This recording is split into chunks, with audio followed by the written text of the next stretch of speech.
संपूर्ण शरीराच्या सोनोग्राफीसाठी जिल्ह्यातील सर्वाधिक अत्याधुनिक सोनोग्राफी मशीनद्वारे तपासणी, जलद आणि अचूक रिपोर्टसाठी भिसे सोनोग्राफी व एक्स-रे सेंटर पलूस, संपूर्ण शरीराची सोनोग्राफी, सर्व pregnancy scans, fetal 3D 4D scan, colour Doppler, digital x ray, elastography, anomaly scan यासह दर गुरुवारी 2D इकोची सुविधा।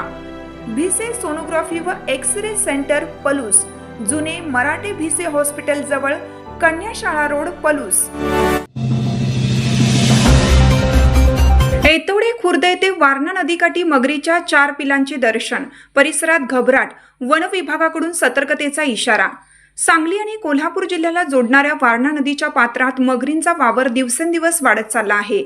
नुकतेच ऐतवडे खुर्द तालुका वाळवा येथील वारणा नदीच्या पुलाजवळ मगरीची सुमारे 4 लहान पिले आढळून आल्याने परिसरात प्रचंड घबराटीचे वातावरण निर्माण झाले आहे। सध्या मगरींचा प्रजननाचा काळ असल्याने नदीकाठी त्यांचा वावर वाढला असून वन विभागाने नागरिकांना नदीपात्रात न उतरण्याच्या सक्त सूचना दिल्या आहेत। सध्या उन्हाळ्याचे दिवस आणि त्यातच शालेय सुट्ट्या असल्याने वारणा नदीपात्रात पोहण्यासाठी येणाऱ्या लहान मुलांची आणि तरुणांची संख्या मोठी आहे।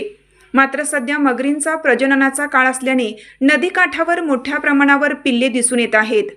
आपल्या पिलांच्या सुरक्षेसाठी माता मगर अधिक आक्रमक होण्याची आणि मानवावर हल्ला करण्याची दाट शक्यता असते। हीच बाब लक्षात घेऊन वन विभागाने तात्काळ पावले उचलली आहेत।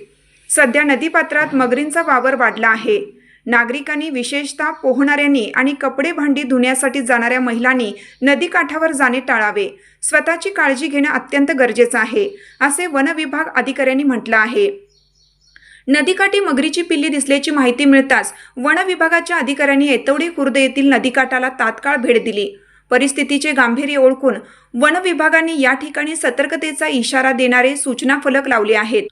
तसेच नदीकाठावर पोहण्यासाठी येणाऱ्यांना मज्जाव करण्यात आला आहे। या पाहणी दरम्यान गावचे पोलीस पाटील मोहन चांदणे, वन विभागाचे अधिकारी आणि स्थानिक ग्रामस्थ उपस्थित होते।